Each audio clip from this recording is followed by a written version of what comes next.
तो देखिए फिर आपको याद होगा अवकल समीकरणों को फर्स्ट ऑर्डर और फर्स्ट डिग्री, प्रथम कोटि और प्रथम घात की अवकल समीकरणों को हल करने की कितनी विधियां आपको बताई गई थी? 3। सबसे पहली कौन सी थी? पृथक्करणीय चर वाले अवकल समीकरण, वेरिएबल सेपरेबल मेथड। और दूसरा कौन सा पढ़ा हम लोगों ने?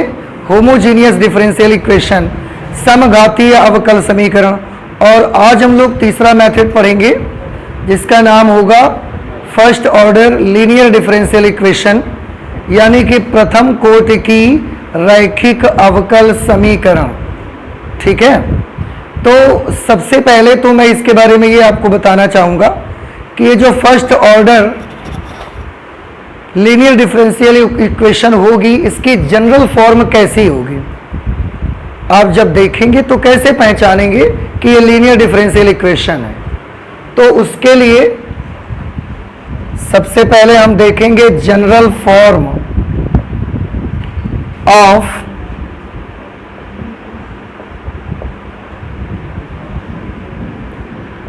First order linear differential equation.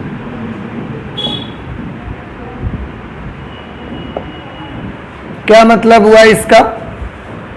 प्रथम कोटि की रैखिक अवकल समीकरण का व्यापक रूप कैसा होता है, वो आपको नॉर्मली कैसे दिखेगी? मैं आपको बताऊं, वो आपको नॉर्मली इस तरह की दिखेगी, इस तरह की वो आपको दिखेगी। D d x of y plus p y is equal to Q.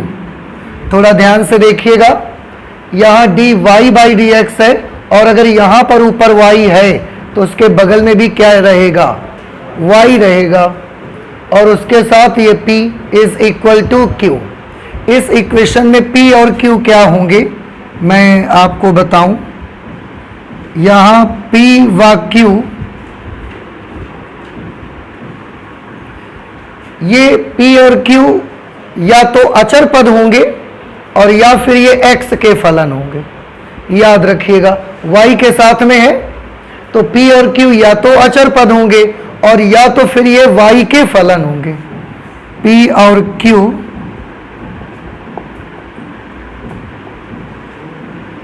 या तो अचर, अचर जिसे आप क्या बोलते हैं? कांस्टेंट होंगे,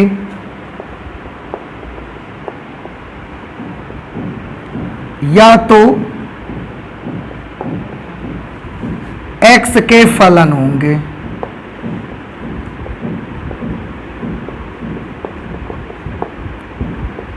बात समझ आई आपको? तो इसमें आपको याद रखना, ये जो एक जनरल फॉर्म मैं आपको दिखा रहा हूं लीनियर डिफरेंशियल इक्वेशन का, इसमें ये p और q के बारे में मैंने बताया कि या तो ये दोनों कांस्टेंट रहेंगे, या तो ये कांस्टेंट होंगे या फिर ये x के फलन होंगे, या तो दोनों कांस्टेंट हो सकते हैं, दोनों x के फलन हो सकते हैं, एक कांस्टेंट और एक x का फलन भी हो सकता है। तो इस तरीके की जनरल फॉर्म इसकी रहती है। इसकी एक और जनरल फॉर्म रहेगी, उसको भी मैं आपको दिखाऊं। इसकी एक जनरल फॉर्म ये वाली भी हो सकती है, d d y of x plus p x is equal to q. आप देखिए, जैसे मैंने बोला कि यहां अगर d d x of y है तो उसके बगल में भी यहां पर क्या रहना चाहिए? Y is equal to q. इसको आप देखें, d d y of x है तो उसके बगल में भी फिर क्या लिखा हुआ है? X is equal to q. एक आपकी लीनियर डिफरेंशियल इक्वेशन का जनरल फॉर्म बेटा ये भी हो सकता है। यहां पर p और q क्या चीज होंगे? तो यहां जो p व q होंगे या तो अचर होंगे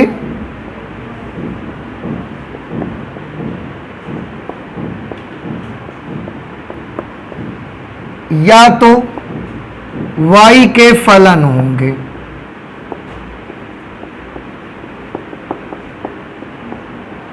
ऐसे तो ये दो जनरल फॉर्म होंगी।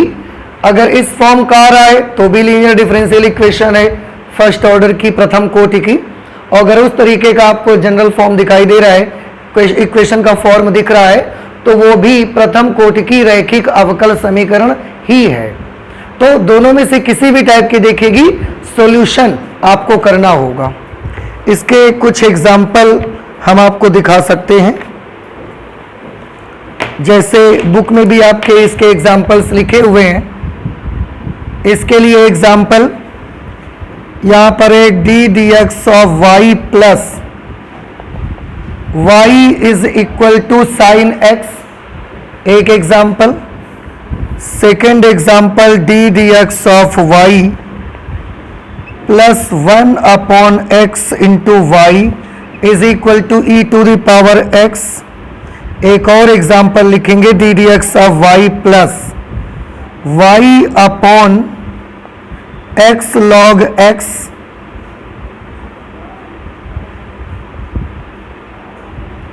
Is equal to 1 upon x.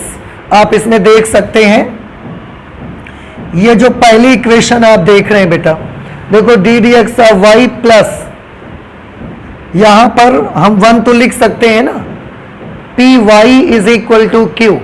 यहां पर बता सकते हैं पी की वैल्यू कितनी है 1 और क्यू की वैल्यू कितनी है साइन एक्स। अब आप देखें पी व क्यू या तो अचर होंगे या एक्स के फलन। पी अचर है और क्यू एक्स का फलन है। देखा आपने। इसको देखिए आप, क्या इसमें पी और क्यू की वैल्यूज बता सकते हैं आप हमें? D d x of y plus p y is equal to q.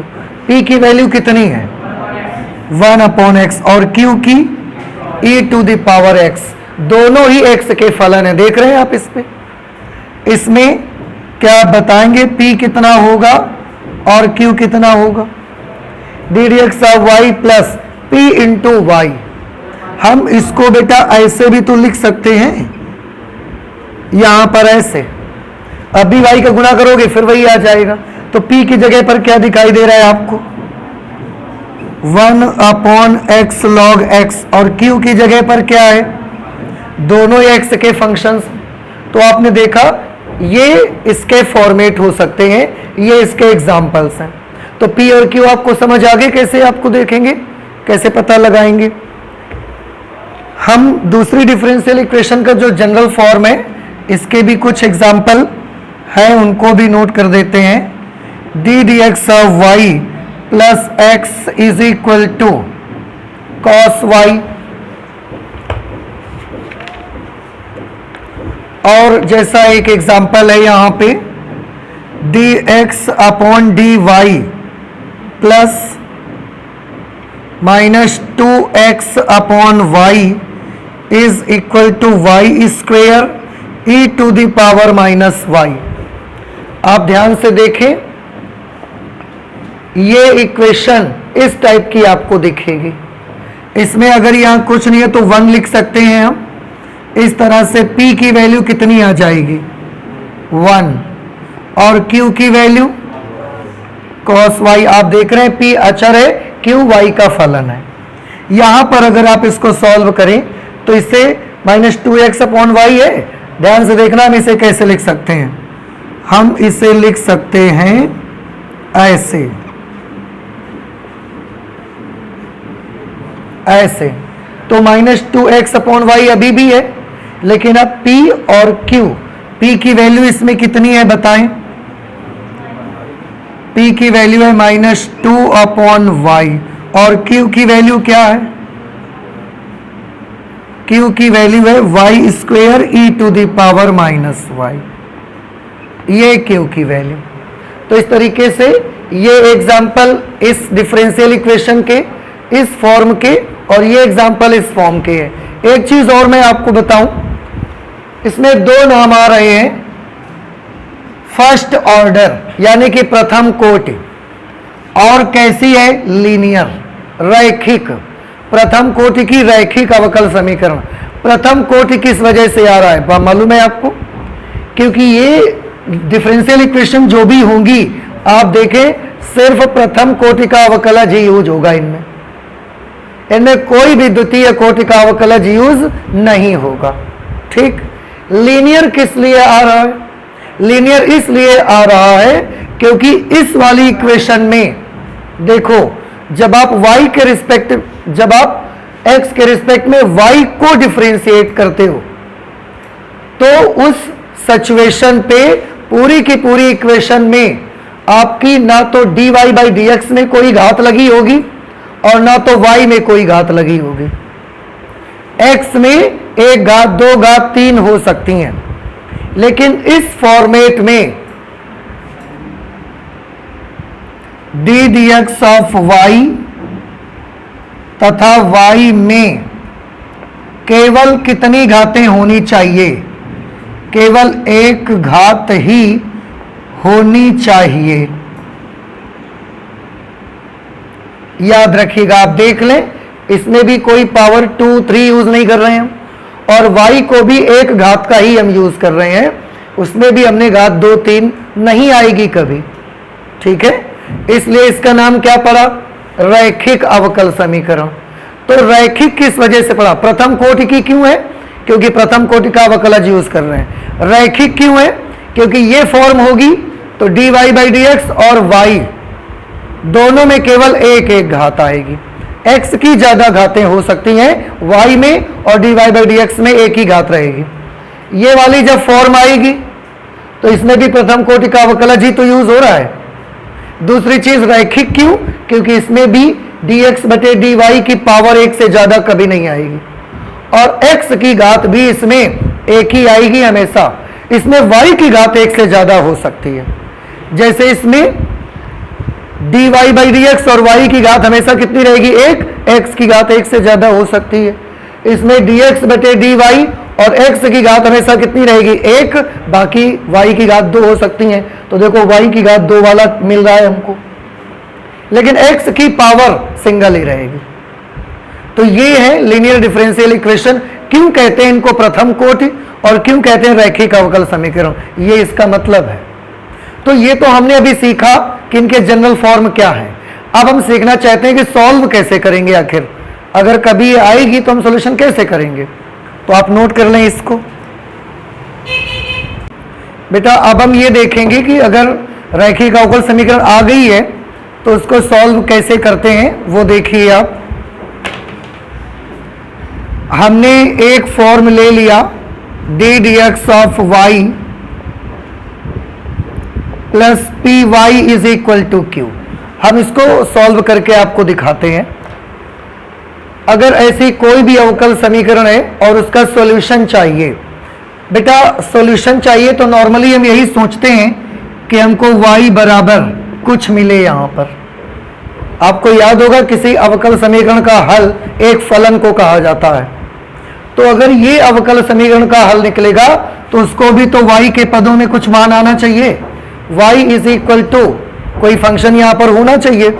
हम ऐसा इसको बनाना चाहते हैं। इसके लिए हमको इसके दोनों पक्षों में एक फलन से गुणा कराना पड़ेगा। आप देखें अभी आपको सारी बात क्लियर हो जाएगी। तो हमने मान लिया वो फलन है g of x। g of x से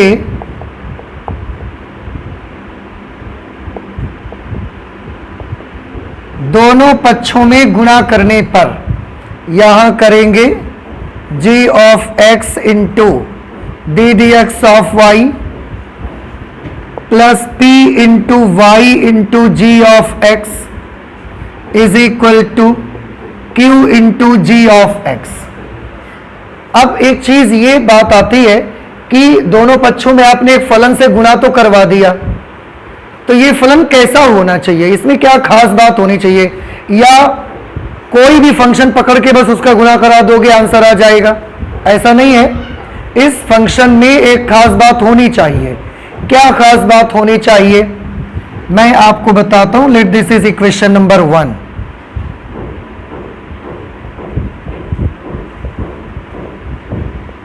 फलन g ऑफ x ऐसा होना चाहिए कि देखिए कोई भी फंक्शन को पकड़ो और इसमें मल्टीप्लाई करवा के आंसर ला दोगे, नहीं हो सकता। तो फलन की एक प्रॉपर्टी आपको बताई जा रही है कि इसको कैसा होना चाहिए। तो g x ऐसा होना चाहिए। कैसा होना चाहिए सुनिए। कि राइट हैंड साइड में जो हमने गुणा कर दिया है gx का, इसके मल्टीप्लिकेशन होने के बाद हमारा पूरा ये राइट हैंड साइड आपके YGX का अवकल गुणांक बन जाए, ऐसा gx हमको चुनना है। फिर से सुनिए, gx आपका फलन x का ऐसा होना चाहिए कि जब हम गुणा कर दें, इसके बाद इसका जो दाहिना पक्ष है, जो इसका राइट हैंड साइड है q मल्टीप्लाइड बाई gx, इसको क्या बन जाना चाहिए? तो आंसर है इसे y इंटू gx का अवकल गुणांक बन जाना चाहिए। मतलब ऐसा होना चाहिए कि इसका जो राइट हैंड साइड है, राइट हैंड साइड क्या है? q इंटू gx, ये किसके बराबर आ जाना चाहिए? ये इक्वल आ जाना चाहिए YGX के अवकल गुणांक के बराबर। Means d dx of y into gx। कुछ बात आपको समझ में आई कि हम जिस फलन से गुणा करवाएंगे वो फलन में इतनी ऐसी एक खास बात होनी चाहिए कि मल्टीप्लाई होने के बाद हमारा जो राइट हैंड साइड हो, वो राइट हैंड साइड यहां पर y इंटू gx जो लिखा हुआ है p को छोड़कर y इंटू gx का अवकल गुणांक के बराबर आ जाए बस। तो q इंटू gx की वैल्यू y इंटू gx के डिफरेंशियल कोएफिशिएंट के बराबर हो जाए। अगर ऐसा हो गया तो सॉल्यूशन हमारा आसान होगा और बड़ी आसानी से हम सॉल्व कर लेंगे। देखिए कैसे कर लेंगे, तो ये चीज हम यहां अप्लाई कर देते हैं। समीकरण 1 से आप देखिए g of x d dx of y plus p into y into g of x is equal to q multiplied by g of x। इसकी जगह पर हम क्या लिख सकते हैं? ये लिख सकते हैं इसकी जगह पर हम d dx of y into g of x। बेटा ध्यान से देखिएगा, एक फलन दूसरा फलन, दो फलनों का गुणनफल है और दो फलनों के गुणनफल का क्या करना है? अवकलन की समाकलन? अवकलन। तो करो फिर, g of x d d x of y plus p into y into g of x is equal to, यहां दो फलनों के गुणनफल के अवकलन का फॉर्मूला लगाना है। क्या फॉर्मूला होता है? प्रथम फलन गुणे दूसरे का अवकल गुणांक प्लस दूसरा फलन गुणे पहले का अवकल गुणांक। तो हमने लिखा प्रथम फलन दूसरे का अवकल गुणांक d d x of g of x, पहला फलन दूसरे का अवकल गुणांक प्लस दूसरा फलन पहले का अवकल गुणांक d d x of y. समझ आया आपको? इतना नहीं समझ आया?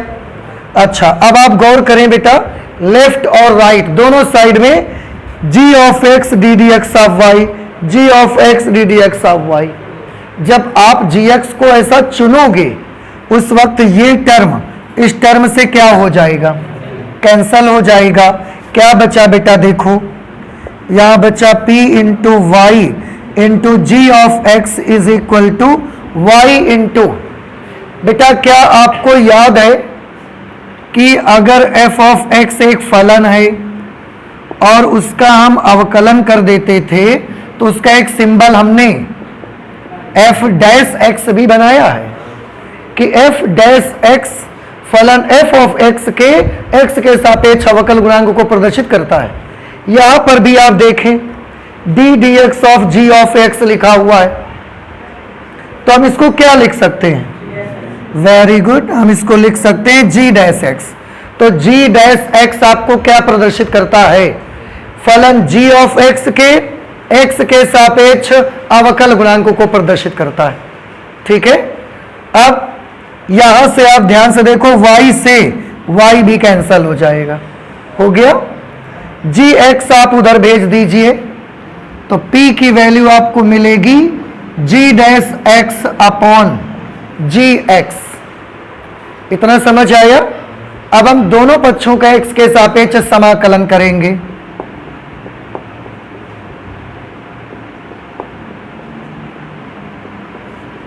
दोनों पक्षों का x के सापेक्ष समाकलन करने पर तो कैसे लिखोगे आप इसको? Integration of p dx, x के रिस्पेक्ट में डिफरेंशिएट कर रहे हैं ना, तो दोनों तरफ dx से मल्टीप्लाई कराएंगे और समाकलन कर देंगे। इधर भी g dash x upon g of x dx। ठीक है। अब अगर आपको समाकलन की कुछ बातें याद हैं तो याद करें बेटा। एक फॉर्मूला हम लोग बहुत यूज करते हैं, f dash x upon f of x dx का फॉर्मूला क्या होता है? वेरी गुड, लॉग फलन, नीचे फलन ऊपर उसी का अवकलन। तो इसकी वैल्यू क्या आती है? लॉग फलन टू द बेस e। समझ आया आपको? तो इसको हम क्या कर देंगे? Integration of p dx is equal to, same यही चीज यहां पर बनी हुई है बेटा, नीचे फलन ऊपर उसी का अवकलन। आप क्या कर सकते हैं इसको? आप कर सकते हैं log g of x to the base e। और क्योंकि हम अभी gx की वैल्यू निकालना चाहते हैं, आपको याद है ना हम क्या कर रहे हैं? gx ऐसा होना चाहिए कि ये वाली शर्त पूरी हो जाए, तो हम gx निकालना चाहते हैं। इसलिए अभी इस समाकलन के साथ हम कांस्टेंट को 0 मान लेते हैं। समाकलन किया है, कांस्टेंट लगाना चाहिए, लेकिन हम मान लेते हैं क्योंकि हमें gx चाहिए तो हम अभी समाकलन के साथ का कांस्टेंट नहीं यूज करेंगे। अब थोड़ा सा फिर से याद करो लॉगरिथम का एक रूल। अगर कभी लिखा है 2 is equal to log 100 to the base 10, तो आप इसको क्या लिख सकते हो? आप इसको लिख सकते हो 10 to the power 2 is equal to 100। 10 की घात 2 बराबर 100 नहीं आ जाता? ऐसा इसको भी करो। क्या करना पड़ेगा बताओ? e to the power integration of p dx, उससे आपको क्या मिल जाएगा? g ऑफ x मिल जाएगा। So your g of x will be equal to e to the power integration of p dx। किसकी तलाश में थे आप? देखिए g ऑफ x को ढूंढ रहे थे, ऐसा g ऑफ x जिसको हम इस पूरी इक्वेशन में मल्टीप्लाई करवा दें तो ये राइट हैंड साइड इस y gx का डिफरेंशियल कोएफिशिएंट बन जाए। मिल गया। तो ये वो फंक्शन है x का जिसका अगर आप दोनों पक्षों में गुणा करवा देंगे तो इसका जो राइट हैंड साइड होगा वो y gx का क्या बन जाएगा? अवकल गुणांक बन जाएगा। कुछ बात समझ आ रही है आपको? ऐसा तो हमने gx तो पता लगा लिया।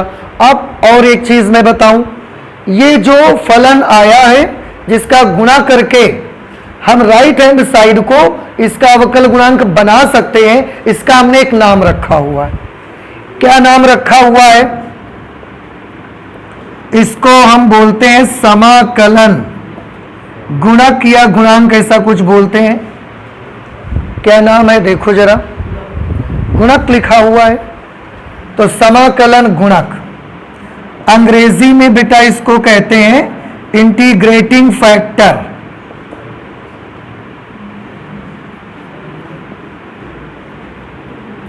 अंग्रेजी में इसी को क्या बोला जाता है? Integrating factor. और इंटीग्रेटिंग फैक्टर को शॉर्टकट में IF लिखा करेंगे आगे से हम लोग। समझ आया? तो यही वो चीज है जिसका सब जगह मल्टीप्लाई करवाने से आपका सॉल्यूशन बन सकता है। तो चलिए अब वैल्यू लिख देते हैं हम इसकी। gx मिल गया ना आपको। अब इक्वेशन नंबर 1 पर आइए और जहां जहां भी gx लिखा है उन सब जगहों पर इसको पुटअप करना है। तो आप एक काम करो, पहले नोट कर लो फिर हम रखते हैं। तो ये जो g ऑफ x निकला है जिसको आप क्या बोल रहे हैं? समाकलन गुणक, इंटीग्रेटिंग फैक्टर और शॉर्ट में IF भी कहेंगे। इसकी वैल्यू समीकरण 1 में रख देते हैं। ये आपकी इक्वेशन नंबर 1 थी, इसी पे रख देते हैं। g ऑफ x की जगह पर e to the power integration of p dx, साथ में d dx of y plus p की जगह पर p, y की जगह पर y, g ऑफ x की जगह पर e to the power integration of p dx is equal to q into g of x की जगह पर e to the power integration of p dx। तो जहां जहां भी हमको gx मिला वहां हमने उसकी वैल्यू अप्लाई कर दी। अब हम इसको हटा दे रहे हैं, ठीक। अब आप गौर से देखिए, ये अपने राइट हैंड साइड को देखिए, मैं इसको भी इरेज कर देता हूं यहां से। और अब मैं एक बात फिर से आपसे पूछता हूं कि क्या आप मुझे y into e to the power integration of p dx का अवकल गुणांक करके बता सकते हैं कितना आएगा? y into e to the power integration of p dx, इसका अवकल गुणांक करिए। तो इसमें दो फलन है, एक y और दूसरा e to the power integration of p dx। इसका अवकलन करके बताएं हमको कितना मिलेगा आपको। प्रथम और द्वितीय का फॉर्मूला यहां भी लगेगा गुणनफल का। तो क्या फॉर्मूला लगाएंगे? प्रथम फलन दूसरे का अवकल गुणांक। देखो d dx of e to the power integration of p dx plus दूसरा फलन e to the power integration of p dx, पहले का अवकल गुणांक d dx ऑफ y, यही तो आएगा। अभी इसका करना है, बताइए इसका अवकल गुणांक आप कैसे करेंगे? सबसे पहले इसको आप x मान लो, तो कौन सा फॉर्मूला लगा दो? e to the power x का। e to the power x का डिफरेंशियल कोएफिशिएंट क्या होता है? e to the power x, तो इसका क्या आ जाएगा? y तो लिख दिया, इसका डिफरेंशियल कोएफिशिएंट आया e to the power p into dx। उसके बाद आप याद करें, जिसको आपने x माना है चैन रूल से, जिसको आपने x माना है उसका अवकल गुणांक फिर से करना पड़ेगा। तो किसको आपने x माना है? इंटीग्रेशन ऑफ p dx, इसका आपको अवकल गुणांक फिर निकालना पड़ेगा। Integration of p dx plus e to the power integration of p dx into d dx of y, ठीक है। अब इसका अवकल गुणांक क्या होगा बताइए? ये क्या है? p का x के सापेक्ष समाकलन, और ये क्या करना चाहता है? उसका अवकलन। और हमने पढ़ा है कि अवकलन समाकलन की विपरीत प्रक्रिया का नाम है। तो अगर अवकलन समाकलन की विपरीत प्रक्रिया होती है या समाकलन अवकलन की विपरीत प्रक्रिया है, तो अवकलन और समाकलन ये एक दूसरे को क्या कर देंगे? कैंसिल हो जाएंगे, क्योंकि यहां समाकलन भी है अवकलन भी है और दोनों एक दूसरे के रिवर्स प्रोसेस हैं। तो इनका इफेक्ट एक दूसरे से क्या हो जाएगा? कैंसिल। बचेगा क्या यहां पर? e to the power y into e to the power integration of p dx, और यहां पर बच जाएगा p। बस समाकलन का इफेक्ट अवकलन के इफेक्ट से कैंसिल हो जाएगा, ये p आ जाएगा फंक्शन हमारा केवल, बस। Plus e to the power integration of p dx into d dx of y। देखो बेटा, इसको ऐसा तो नहीं है यही चीज यहां लिखी हो, देखो मिलाओ जरा, मिला लो।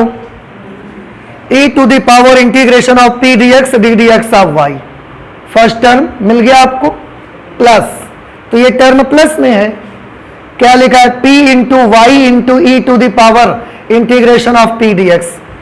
तो p into y into e to the power integration of p dx, same चीज मिल गई। तो हम इसकी जगह पर पूरा क्या लिख सकते हैं?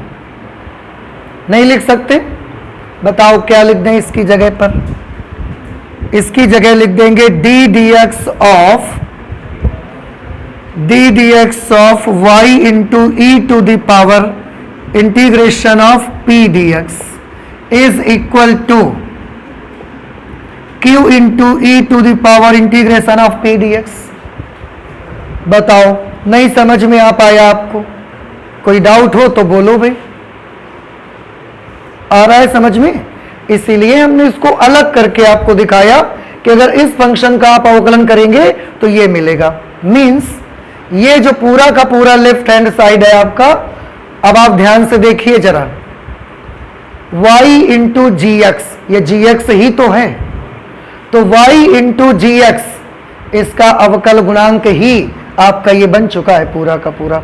और उसी की जगह ये तो लिखा हमने, हम जी एक्स को कैसा चाहते थे, फिर से देखिए आपको याद नहीं आ रहा है।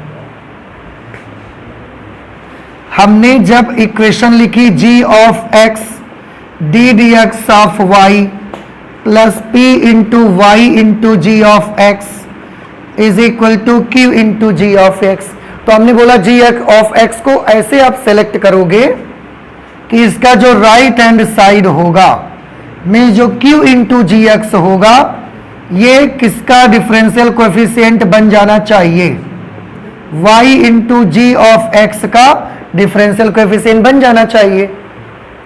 थोड़ा गौर से, अगर ये right hand side y into g x का डिफरेंशियल कोएफिशिएंट बन जाएगा तो क्या ये left hand side y into g x का डिफरेंशियल कोएफिशिएंट नहीं हो जाएगा?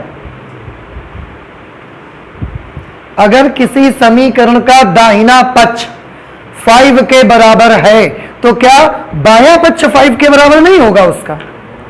आप बताओ हमको पहले। किसी इक्वेशन का राइट हैंड साइड अगर 10 है तो उस इक्वेशन का लेफ्ट हैंड साइड कितना होगा, ये तो सबको मालूम है। तो अगर इस इक्वेशन का right hand side y g x का डिफरेंशियल कोएफिशिएंट है तो इस इक्वेशन का लेफ्ट हैंड साइड भी तो क्या होना चाहिए, y जी एक्स का डिफरेंशियल कोएफिशिएंट। तो देखो left hand side y into g x का डिफरेंशियल कोएफिशिएंट बन चुका है। चेक करो आप। अभी लेकिन समझ नहीं आई बात, आपको नहीं आया? फिर से देखिए, एक इक्वेशन हमने लिखी हुई है y square is equal to 4x, कुछ भी मान लो, और हमने आके आपको बता दिया कि बेटा इसका जो राइट हैंड साइड है वो है 10। हमने आपको क्या बता दिया कि इसका राइट हैंड साइड कितना है, 10। तो आप क्या इतना अंदाजा नहीं लगा पाओगे कि अगर इस इक्वेशन का राइट साइड 10 है तो इस इक्वेशन का लेफ्ट साइड भी कितना होना चाहिए? यह बात समझ में आई? अब इस इक्वेशन का राइट हैंड साइड किसके इक्वल होना चाहिए था, y जी एक्स का अवकल गुणांक।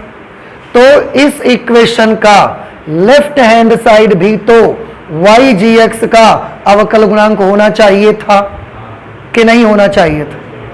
तो बउआ देखो ध्यान से, इसका ये जो लेफ्ट हैंड साइड है ये लेफ्ट है, ये राइट है।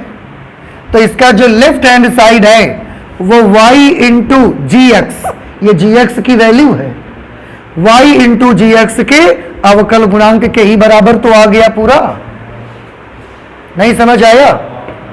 आ गया कि y इंटू जी एक्स के अवकल गुणांक का अवकल गुणांक ही तो पूरा लेफ्ट हैंड साइड बन गया। आ गया इतना समझ में? Is equal to q into e to the power integration of p d x. अब छोटा सा काम करना है, इसको उधर भेज दीजिए dx को। तो जब आप उधर भेज देंगे या दोनों पक्षों का समाकलन कर दीजिए। दोनों पक्षों का क्या कर देते हैं, समाकलन। जब समाकलन कर देंगे, देखो अवकलन इसका पहले से है, समाकलन करे देंगे तो यहां क्या बचेगा, y into e to the power integration of p d x. समाकलन अवकलन को क्या कर देगा, cancel. Is equal to integration of q into e to the power p into d x into d x. क्योंकि हम दोनों पक्षों में क्या कर रहे हैं, समाकलन। अब आप चाहें तो इसको ऐसे भी नोट कर सकते हैं, देखो y into e to the power integration of p d x को क्या कहा था आपने, इंटीग्रेटिंग फैक्टर, अभी नाम रखा गया था उसका, तो हम इसकी जगह पर क्या लिख सकते हैं, आई एफ लिख सकते हैं कि नहीं लिख सकते। इधर आओ तो integration of q e to the power integration of p d x I F into d x. अब सॉल्व करोगे चाहे जितने टाइम चाहे जब, इसको उधर भेज देना, y का मान निकल के आ जाएगा। और आप याद करो शुरू में हमने यही डिस्कस किया था कि अवकल समीकरण का हल y is equal to something type का होना चाहिए, आ रहा है। तो फाइनली जा करके उस लीनियर डिफरेंशियल इक्वेशन का सॉल्यूशन हमको ऐसा मिल रहा है, ठीक है। लेकिन ये बीच का प्रोसेस समझा गया, पर यह पता नहीं चला कि हम क्वेश्चन करेंगे कैसे। ये मेथड तो पूरा समझ आ गया होगा आपको। अब हम आपको बताएंगे वर्किंग स्टेप्स क्या होंगी। आपको ऐसे पूरा नहीं करना, लेकिन कहां से ये इक्वेशन का सॉल्यूशन मिल जाएगा ये हमने आपको दिखाया है अभी। तो आप देख लो ताकि आपको ये ना लगे कि जबरदस्ती बस इन्होंने तो ये बता दिया और बता दिया कि हल के लिए ऐसा लिख लिया करना।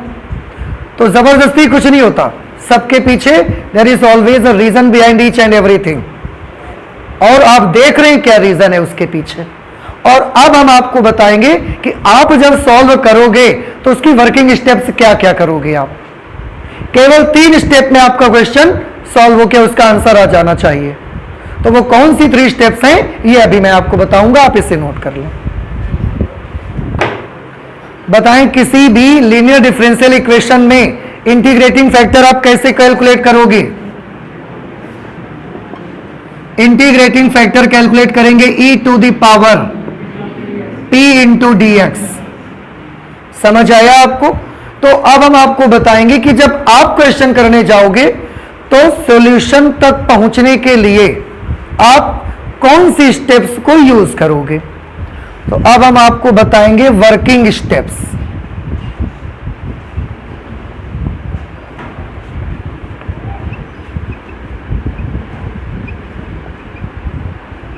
To reach the solution, linear differential equation के हल तक पहुंचने की वर्किंग स्टेप्स क्या होंगी।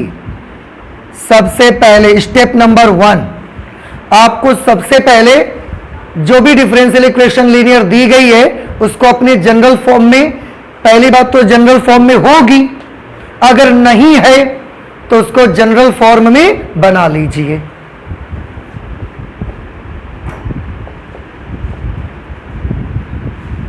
सर्वप्रथम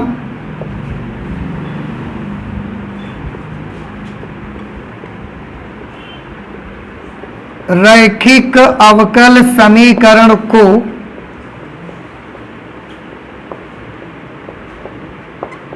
व्यापक रूप में लिखें।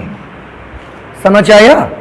व्यापक रूप में लिखें का मतलब क्या हुआ कि उसको इस तरह का बना लें, d d x of y plus p y is equal to q. और अगर वो दूसरी वाली है, और अगर वो दूसरी वाली इक्वेशन है तो उसे उसकी व्यापक रूप में बना लें। हमें बताइए आपको व्यापक रूप उसकी। तो पहला काम तो आपका ये होगा, जब आप ये कर लें इसके बाद स्टार्ट होगी स्टेप नंबर 2। स्टेप नंबर 2 में आपको इंटीग्रेटिंग फैक्टर को कैलकुलेट करना पड़ेगा।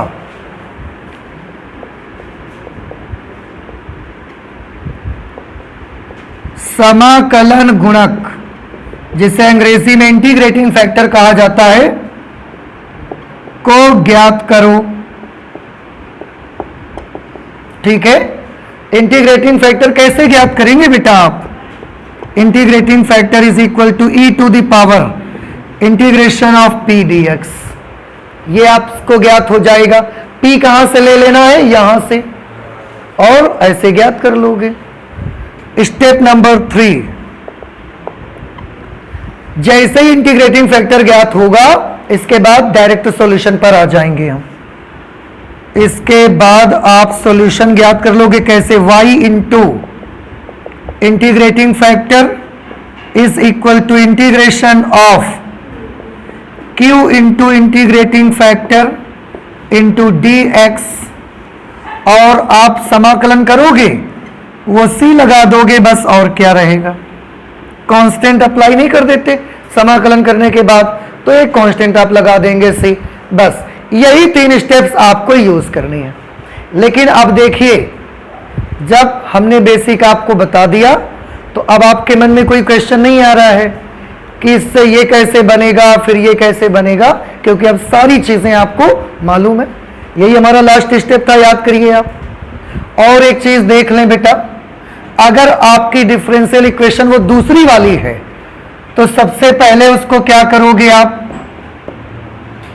उसको उसकी जनरल फॉर्म में बना लोगे, d d y of x plus p x is equal to Q.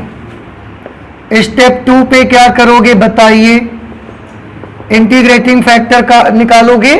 कैसे निकालोगे, e to the power integration of p d y से निकालेंगे। इसका integrating factor e to the power integration of p d x से निकलता है, उसका integrating factor निकलेगा e to the power integration of p d y. क्यों, क्योंकि यहां पर p या तो अचर पद होता है या x का फलन होता है, तो आप x के सापेक्ष समाकलन करोगे, और उस इक्वेशन में p या तो अचर पद होता है या y का फलन होता है, तो आप y के सापेक्ष समाकलन करोगे। जब इंटीग्रेटिंग फैक्टर निकल आएगा उसके बाद स्टेप 3 यूज होगी, जिसमें डायरेक्ट हमारी इक्वेशन का सॉल्यूशन आ जाएगा। क्या सॉल्यूशन में लिखेंगे, इसमें y इंटू आई एफ लिखते हैं, उस पे लिखेंगे x into I F is equal to integration of q into I F into d x plus c. D x नहीं, इसमें आप dy करेंगे। ये आपकी इस टाइप की लीनियर डिफरेंशियल इक्वेशन का सॉल्यूशन होगा। तो करना सिर्फ आपको 3 स्टेप में अपने क्वेश्चन को है, वो हमने बताया कि क्यों ऐसे आखिरकार हो जाता है, तो आप नोट कर लीजिए इसे भी। और अब हम लोग इससे रिलेटेड क्वेश्चन सॉल्व कर सकते हैं, तो आप नोट करिए, हम एक क्वेश्चन सॉल्व करके आपको दिखाते हैं। एक क्वेश्चन हम यहां से ले लेते हैं और आपको करके दिखाते हैं। देखिए, थोड़ा सा इजी क्वेश्चन अभी स्टार्टिंग में हम ले रहे हैं। D d x of y plus 1 upon x into y is equal to e to the power x. आपने एक एग्जाम्पल में भी इसको लिखा हुआ है। स्टार्टिंग में जो हमने एग्जाम्पल लिखे ना 3-4, उनमें एक एग्जाम्पल ये था। अब आप देखेंगे किस फॉर्म का है, सबसे पहले चेक करें। D d x of y plus p y is equal to q. D d x of y plus p y is equal to q से सबसे पहले क्या करेंगे, तुलना। तुलना करने से क्या निकलेगा, p की वैल्यू बताएं कितना है, y की जगह y, p की जगह पर 1 अपॉन x, q की जगह पर कौन है, a to the power x। ठीक है, आपने जो स्टेप 1 लिखी है उसमें आप चाहें तो एक छोटी सी लाइन और जोड़ सकते हैं। आपने स्टेप 1 में केवल इतना लिखा हुआ है कि जनरल फॉर्म में बदलेंगे, उसके साथ ये भी निकाल लें कि P और Q भी ज्ञात कर लेंगे। ठीक है, लिख लीजिए। स्टेप 1 में ही इसको थोड़ा और बढ़ा दें कि व्यापक रूप में बदल दिया है जब आपने, उसके बाद P व Q ज्ञात कर लेंगे।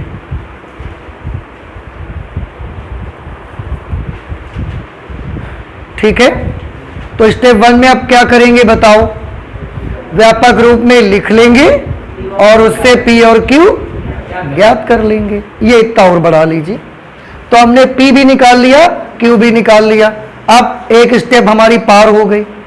अब बताओ दूसरे स्टेप में क्या करना है, हमको IF ज्ञात करना है।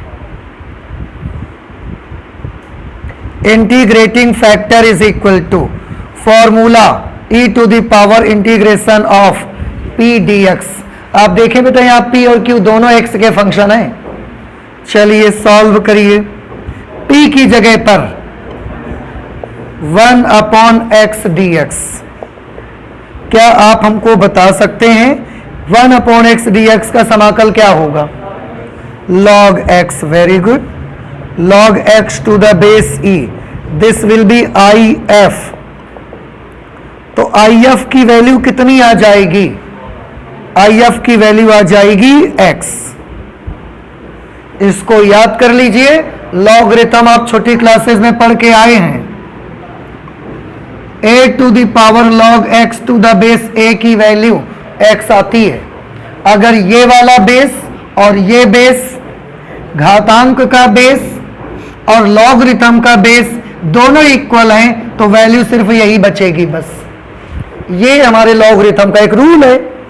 तो लॉगरिथम जब आपने पढ़ा होगा, शायद ये आपने पढ़ा जरूर होगा, तो e to the power log x to the base e, घातांक का बेस भी e है, लॉगरिथम का बेस भी e है, इसलिए केवल ये x बचेगा बस।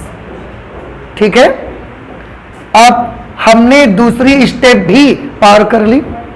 अब थर्ड स्टेप पे सीधे सॉल्यूशन पर आ जाएंगे। सीधे हल पर आते हैं। क्या लिखेंगे? y into I F integration of q into I F into d x plus c. बेटा y इंटू आई एफ की वैल्यू कितनी आई है? x is equal to integration of e to the power x into x into d x plus c. यहां आपको समाकलन करना पड़ेगा। समाकलन का निशान भी है, dx भी है, तो जो भी यहां लिखा होगा उसको इंटीग्रेट करना ही होगा आपको। तो समाकलन से छुटकारा मिलेगा नहीं। आप ये मत सोचिए कि समाकलन अब नहीं करना पड़ेगा, करना ही पड़ेगा आपको। हाँ, किसी किसी क्वेश्चन में इजी हो जाएगा, किसी में टफ हो जाएगा, लेकिन इंटीग्रेशन तो करना है। कैसे करेंगे इसका? There are two functions and that functions are in multiplication. So let this is first function and this is second function. क्या फॉर्मूला होता है? प्रथम फलन दूसरे का समाकल, तो पहला फलन x, दूसरे का समाकल माइनस समाकलन का निशान, पहले का अवकल गुणांक, x का अवकल गुणांक 1, दूसरे का समाकल e to the power x into d x plus c. This is x into y is equal to x e to the power x minus e to the power x का integral क्या होता है? e to the power x plus से। आप बहुत अगर कुछ करना ही चाहते हो तो e to the power x common कर लो, x minus 1 e to the power x plus c. बस ये हमारा सॉल्यूशन आ गया, हो गया। नहीं समझ आया तो वर्किंग प्रोसेस कठिन नहीं है। हाँ, बीच का जो पोर्शन सॉल्यूशन था, डायरेक्ट भी हम आपको कैसे कहते कि नहीं आप इसकी जगह बस इसमें मान रख देना, तो वो हमारी मजबूरी थी, वो हमको बताना है कि क्यों आखिरकार ऐसा किया जाता है। अदरवाइज वर्किंग प्रोसेस और वेरी सिंपल, तो आप इस तरीके से कर सकते हैं। तो आपकी ड्यूटी ये है कि आप घर जाकर सारे क्वेश्चंस क्या करेंगे? ट्राई करेंगे, कोशिश करेंगे। जो आ जाते हैं तो बड़ी अच्छी बात है, नहीं आएंगे तो हम आपको बताएंगे। ठीक है, आज इतना ही रखेंगे तो फिर थैंक यू।